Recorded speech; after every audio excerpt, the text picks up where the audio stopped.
À la fondation de la psychologie, les années qu'on considère, ou mettons la fondation du premier laboratoire de psychologie à Leipzig, en Allemagne, par Wundt.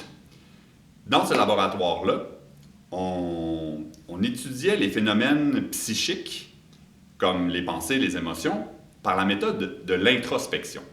Wundt demandait à ses participants, aux participants de ces expériences, en ce moment, tu penses à quoi? Qu'est-ce que tu ressens quand tu vois un casseau de fraises? À cette époque-là, les sciences naturelles se développaient fortement. La physique, la chimie, la biologie, et entraînaient des découvertes assez solides. Par exemple, le moteur à explosion, qui va être utilisé pour développer la voiture. Les physiciens étaient très critiques par rapport aux sciences sociales, puis le sont encore souvent. Pas tous les physiciens, mais c'est pas rare d'entendre des gens qui sont en sciences nature dire que les sciences humaines, ce sont des sciences molles. La prochaine approche en psychologie, elle va chercher à faire de la psychologie une science dure.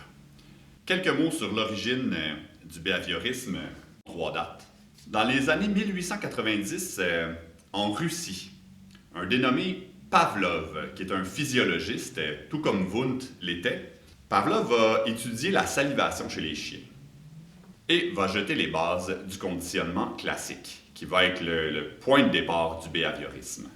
On peut dire que le behaviorisme est né en 1913, et le père du behaviorisme est, selon plusieurs auteurs, Watson. Évidemment pas le Watson de Sherlock Holmes. Watson, qu'est-ce qu'il fait? Il écrit un article « Psychology as the behaviorist views it ». La psychologie du point de vue d'un behavioriste. Ce qu'il va dire dans cet article-là, c'est que si on veut faire de la psychologie une science aussi crédible que la physique, que la chimie ou que la biologie, ben, il va falloir s'intéresser à ce qui est observable et mesurable. Ça nous mène au nom. Pourquoi il a dit « behaviorist » ? Pourquoi est-ce que l'approche c'est le behaviorisme? À cause du mot « behavior », qui veut dire « comportement ». Fait que les behavioristes, ils vont s'intéresser uniquement au comportement mesurable et observable. Quelques années plus tard, dans les années 1930 environ, Burrhus Frederick Skinner, je mettrai ma main au feu que Skinner, le directeur dans Les Simpsons, tient son nom de Burrhus Frederick Skinner. Skinner a développé l'aspect du behaviorisme qui touche aux conséquences. Quand on est puni par rapport à un comportement, quand on est récompensé pour un comportement, ça va augmenter la fréquence du comportement ou ça va diminuer par la punition la fréquence du comportement. On va voir ça dans les principes importants, direct là. On va avoir 3 principes principaux dans le behaviorisme. Le premier, c'est que la psychologie ne devrait s'intéresser qu'aux comportements observables et mesurables. Deuxième, c'est plus qu'un principe, en fait, c'est toute une théorie élaborée à propos du conditionnement classique. SR.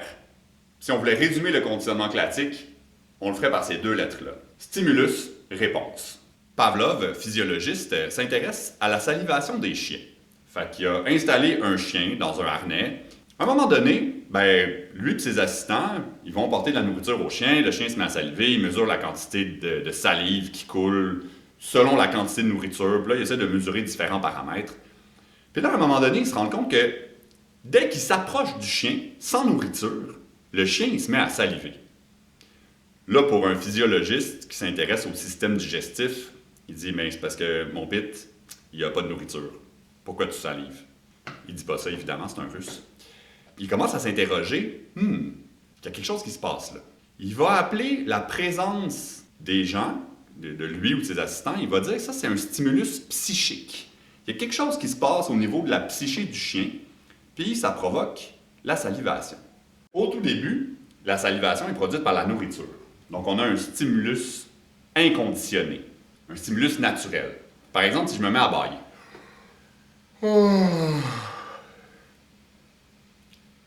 Avez-vous bâillé? Certains d'entre vous, en fait beaucoup d'entre vous, ont vraisemblablement bâillé. C'est ce que les études montrent. Quand quelqu'un bâille, il y a un très fort pourcentage de gens qui se mettent à bâiller. C'est un stimulus qu'on pourrait qualifier de assez proche d'inconditionné, un stimulus naturel, on pourrait dire automatique, qui engendre automatiquement une réponse. Dans le cas de Pavlov, le stimulus initial, le stimulus inconditionné, c'est la nourriture. Au Québec, on va souvent entendre un stimulus inconditionnel. C'est à l'origine une mauvaise traduction. C'est pas tant que c'est à la condition de, c'est que c'est inconditionné, ça veut dire que ça n'a pas été conditionné. Et ensuite, on a la réponse, dans ce cas-ci, dans le cas des chiens de Pavlov, c'est la salivation. Il y a un stimulus qui au départ est neutre, la présence des gens autour des chiens. Éventuellement, ça va devenir associé. À chaque fois que quelqu'un apporte un plat de nourriture, il associe sa présence avec le plat de nourriture.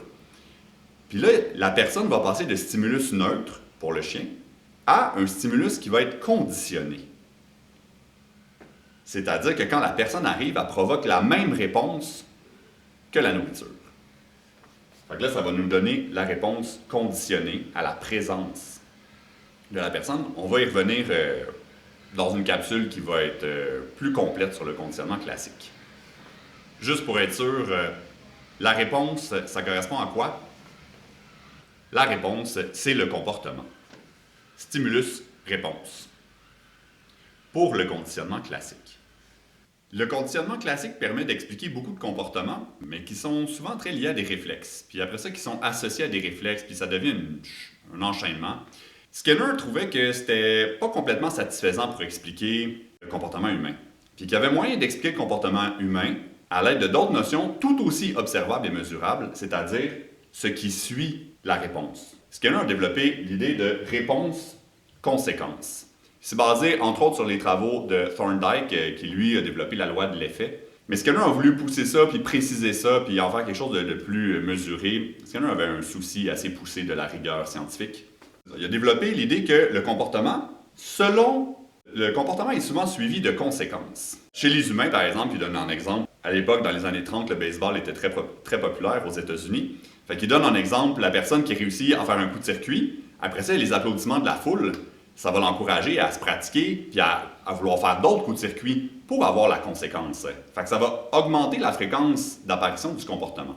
Skinner, pour arriver à mesurer et à développer ses idées, a beaucoup utilisé les animaux, qui permettaient de faire des expérimentations plus rigoureuses, mais que certains qualifient comme plus éloignées de la réalité humaine. Ça a amené quand même à beaucoup d'applications en enseignement. Vous remarquez qu'au primaire, on utilise énormément le renforcement, en donnant des récompenses, par exemple les petits collants dans les cahiers. Et ça a été beaucoup l'œuvre de Skinner, qui a beaucoup influencé, parce qu'avant, souvent, on punissait les enfants. J'ai souvenir d'une prof qui lançait des craies dans les années 80. Il y avait des profs qui avaient appris à la dure avec des coups de règle sur les doigts. Puis Skinner, une des forces de ce qu'il a amené, c'est qu'il a insisté beaucoup sur le renforcement. Plutôt que de punir les enfants, il dit non, on devrait encourager les bons comportements. Mais il a beaucoup étudié les animaux pour arriver à ses conclusions, entre autres les pigeons. Dans les années 40, pendant la Deuxième Guerre mondiale, l'armée l'a engagé pour développer un système pour guider les missiles. Tenez-vous bien. Prends le missile, Skinner fait une boîte en avant, une espèce de cage de pilotage qui permet au pigeon de voir la cible. Puis là, il entraîne le pigeon avec une cible au début, avec comme une image, puis il entraîne le pigeon à donner des coups de bec qui va faire en sorte que ça va orienter le missile pour aller vers la cible. Il a entraîné, si je peux dire, les pigeons à donner des coups de bec, puis il les a testés dans différents contextes, puis c'était très efficace, ça marchait. Il n'a pas été pris super au sérieux par les gens à l'époque, puis ça se passait dans le secret pendant la Seconde Guerre mondiale. Il a ensuite travaillé beaucoup avec les rats. Puis là, je vais vous montrer une boîte de Skinner. Voici une boîte de Skinner. Alors, on ouvre la porte et après avoir apprivoisé le rat, on dépose le rat dans la cage ici. Puis là, on peut lui octroyer des gouttes d'eau qui vont tomber dans le petit récipient qu'on voit là, ici.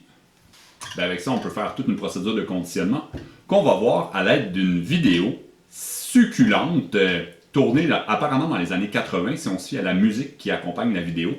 On va voir ça dans la capsule sur l'apprentissage. Le behaviorisme s'est opposé au constat ou à l'utilisation de l'introspection par Wundt, qui était un des chercheurs marquants au tout début de la psychologie, avec la création de son laboratoire en 1879. Le premier laboratoire à avoir une grande influence en termes de former des étudiants, avoir une revue de recherche qu'on publie puis qu'on envoie dans plusieurs universités dans le monde. Fait que le behaviorisme s'est beaucoup opposé à l'utilisation de l'introspection pour développer une approche en psychologie qui soit le plus scientifique possible et qui arrive à des résultats solides pour faire de la psychologie une science aussi solide que la physique, par exemple.